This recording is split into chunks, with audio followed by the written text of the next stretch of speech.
Subscribe કરો the commerce junction ચેનલને અને દરેક નવા વિડીયો સૌથી પહેલા જુઓ.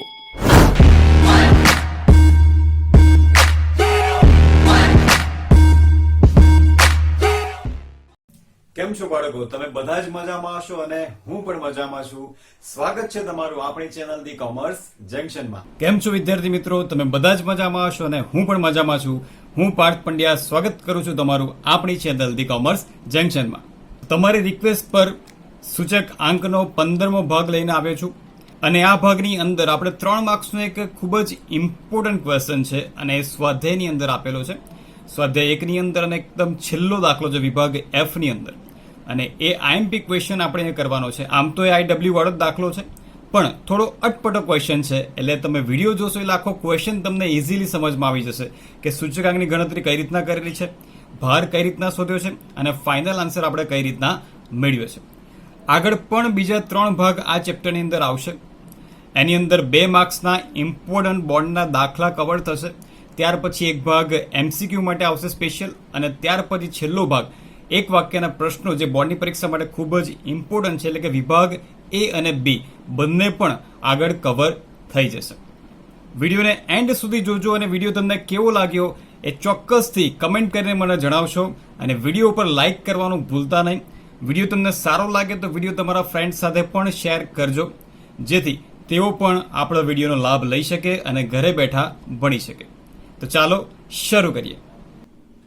વિદ્યાર્થી મિત્રો, પ્રશ્નમાં આપણને એવું કહેવામાં આવ્યું છે કે વર્ષ 2015માં જીવન નિર્વાહ ખર્ચના જુદા જુદા સમૂહો પૈકી ખોરાકનો અને કાપડનો સૂચકાંક અનુક્રમે 150 અને 224.7 છે.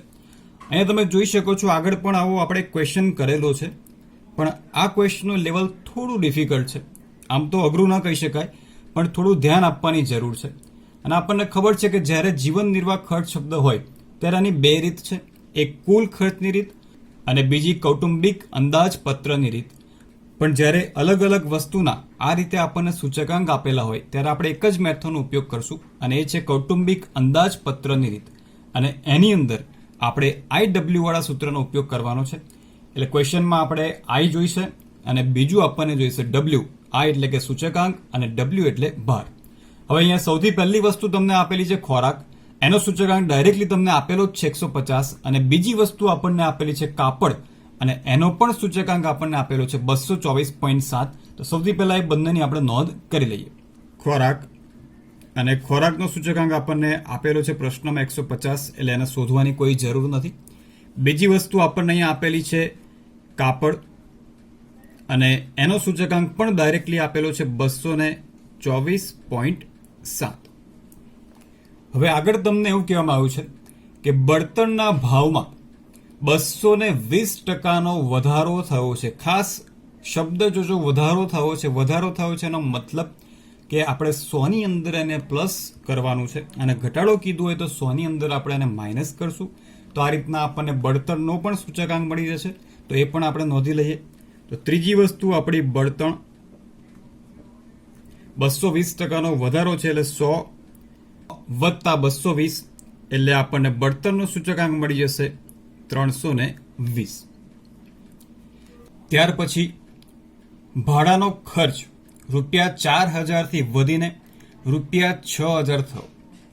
એનો મતલબ કે અહીંયા તમને 2 વેલ્યુ આપેલી છે, અને જ્યારે 2 વેલ્યુ નવી અને જૂની વેલ્યુ આપેલી હોય ત્યારે જૂની વેલ્યુ 18 વર્ષની હોય અને જે નવી વેલ્યુ છે એ ચાલુ વર્ષની હોય છે. એટલે અહીંયા તમને P1 અને P0 આપેલું છે. એટલે આપણે સૂત્રની મદદથી અહીંયા ભાડાના ખર્ચનો સૂચકાંક શોધવો પડશે, અને I નું સૂત્ર P1/P0 ગુણ્યા 100, એટલે આપણને ભાડા ખર્ચનો સૂચકાંક પણ મળી જશે. ચોથી વસ્તુ ભાડું. P1 આપણી પાસે 6000 છે અને જૂની કિંમત P0 4000 છે. ગુણ્યા 100 કરી દઈશું એટલે આપણને સૂચકાંક મળી જશે 150. 4 વસ્તુનો સૂચકાંક મળી ગયો છે. હવે 5મી વસ્તુ, અને એ છે પરચુરણ ખર્ચ. એમાં તમને એવું કીધું છે કે પરચુરણ ખર્ચ 1.75 ગણો વધ્યો છે. એ પણ નોંધી લઈએ.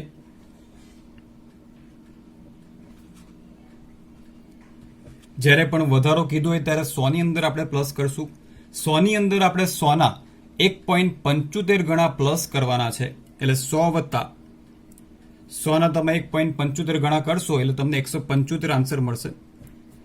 એટલે આનો સૂચકાંક આપણને મળી જશે 275. તમે જોઈ શકો છો કે આ રીતના 5 વસ્તુના સૂચકાંક આપણે શોધી લીધા છે. હવે આપણે ડબલ્યુ ની વાત કરવાની છે, એટલે કે ભારની વાત કરવાની છે. ભાર માટે તમને એવું કીધું છે, ટકાવારી સ્વરૂપમાં તમને ભાર આપેલો છે. ભાર અનુક્રમે 40%, 18%, 12% અને 20% છે. તો આપણે લાઈનમાં લખતા જઈએ. સૌથી પહેલા ખોરાક માટે 40, ત્યાર પછી કાપડ માટે 18, ત્યાર પછી બળતણ માટે 12, ત્યાર પછી ભાડા માટે 20.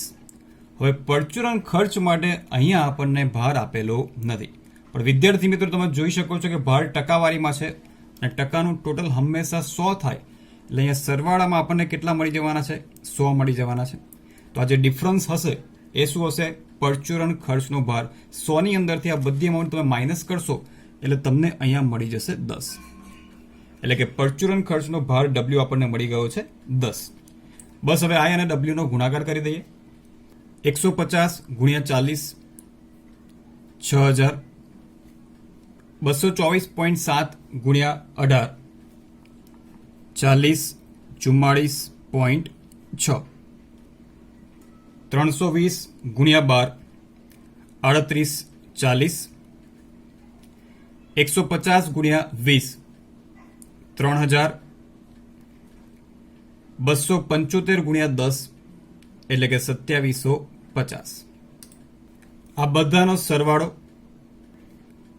19634.6. અહીંયા આપણને સિગ્મા ડબલ્યુ પણ મળી ગયું અને સિગ્મા આઈ ડબલ્યુ પણ મળી ગયું છે. હવે સૂત્રની મદદથી આપણે અહીંયા સૂચકાંક શોધી લઈશું. તો સૂત્ર છે સૂચકાંક આઈ બરાબર સિગ્મા આઈ ડબલ્યુ અપોન સિગ્મા ડબલ્યુ. બંને વેલ્યુ આપણી પાસે છે. પહેલી વેલ્યુ છે 19634.6 અને સિગ્મા ડબલ્યુ છે આપણી પાસે 100, એટલે આપણો ફાઇનલ આન્સર અહીં આપણને મળશે 196.35. 3 4 પાછળ 6 છે એટલે આપણે 34 ની જગ્યાએ 1 ઉમેરીને 35 કરશું એટલે ફાઇનલ આન્સર આપણો 196.35. આગળના વિડીયોમાં આપણે નાના 2 માર્ક્સમાં પૂછાય તેવા બોર્ડની પરીક્ષાના ખૂબ જ ઇમ્પોર્ટન્ટ એક્ઝામ્પલ્સ કરવાના છે. એટલે આવતા વિડીયોમાં આપણે 2 માર્ક્સના દાખલા કરશું. વિડીયો તમને કેવો લાગે કમેન્ટ કરીને મને જરૂરથી જણાવશો, જેથી અવારનવાર આવા સારા વિડીયો તમારી માટે લાવતો રહું. ત્યાં સુધી આવજો.